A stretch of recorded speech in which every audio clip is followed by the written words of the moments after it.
since we're taking care of lots of different things here, last Friday, we were at Radio Row, and I'm showing this football to the YouTube audience, The and screen, then brother. Joey, wherever you're at. There we go. Yeah, that's your camera right there. Okay, there you go.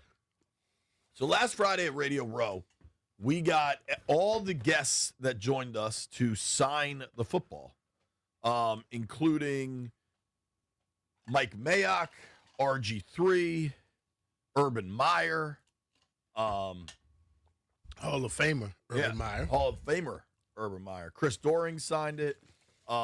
It was a very cool day.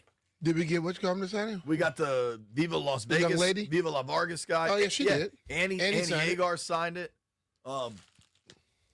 So I want to raise money for charity with this thing, and I don't really know how to do that. So here's my idea.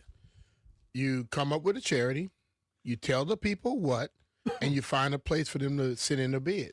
And when you get to the highest bidder, you choose them, you get them, and they're going to cash up you the money, and you get them the thing. That's exactly what I was thinking.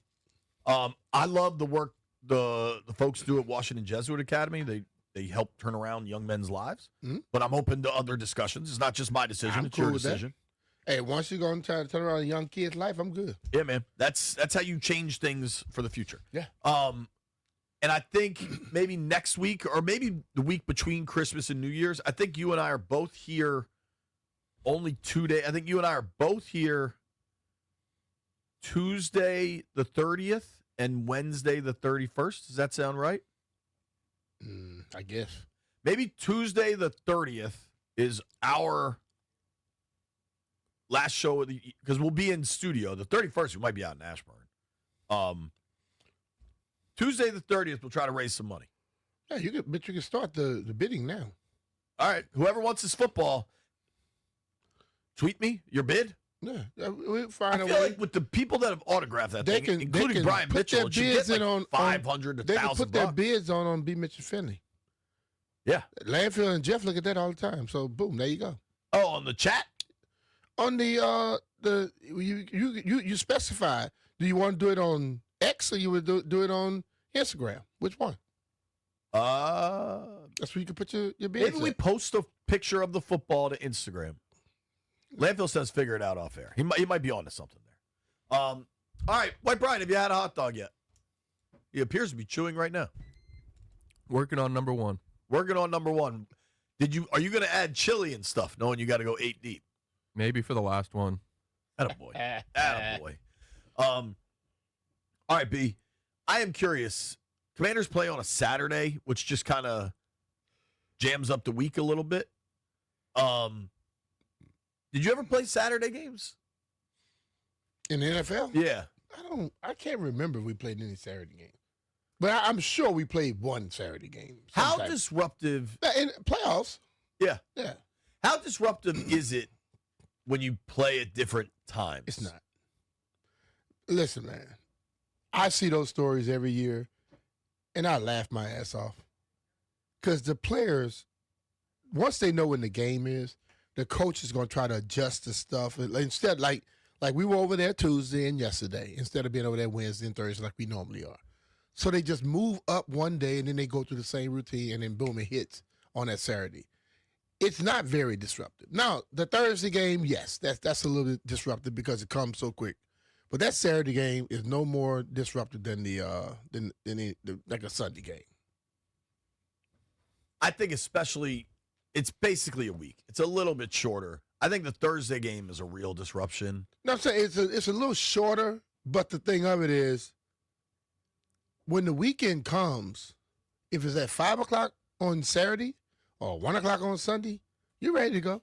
Because what the coaches do, like I always told you, when I would leave the hotel, and then I'll come back right around the amount of, not the actual time, but the hours before I had to be at the stadium. You get what I'm saying? Yep. To make it seem like the same thing. So when they moved up their practice from Wednesday, Thursday to like Tuesday, Wednesday, you know what I'm saying? Now they're going through the same week because the time is going to end up like the same.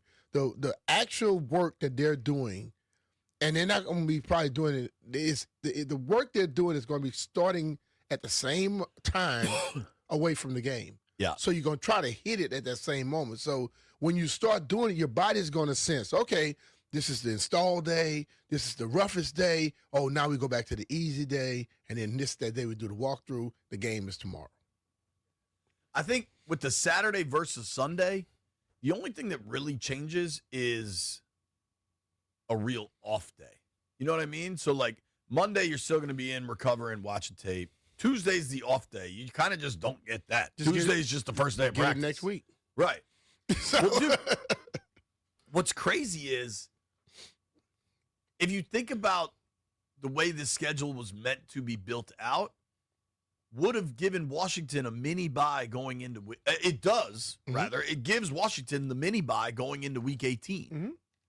And if this year was going the way we thought it might, a mini bye going into week 18 with a wild card game after that could have a ton of value. yeah. Instead, it's just going to be this like crazy, weird, long weekend with no Commanders football. You know what I mean? I'll take it. The ticket prices for this weekend. What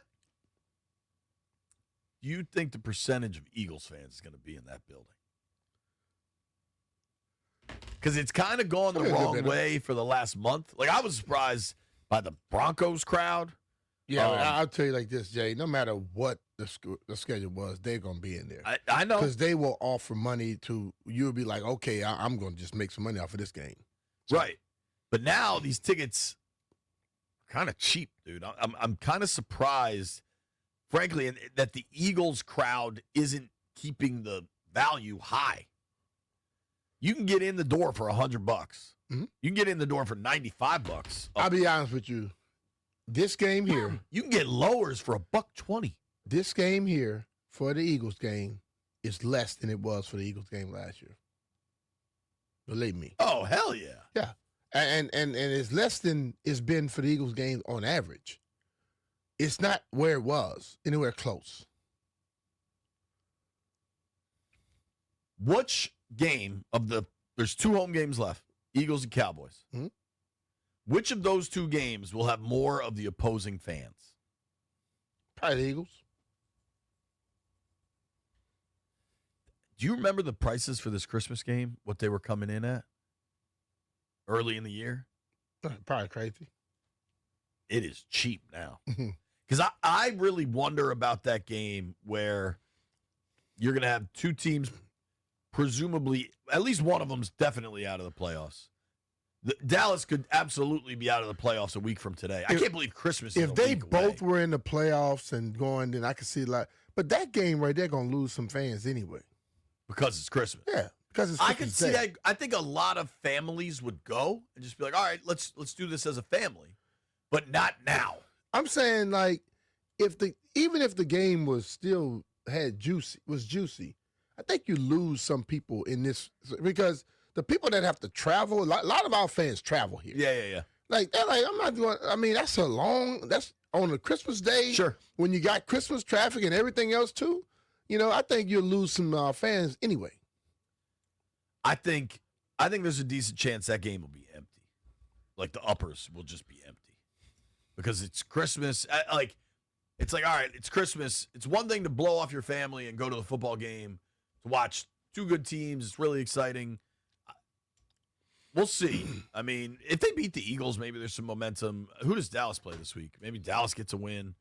I fear these next 2 games are going to kind of remind us of like 4 or 5 years ago. And But let's remember, that's just what happens. It's not. I think the whole thing is, it may look like, but it's not. Totally. And we got to make sure we keep that in our minds.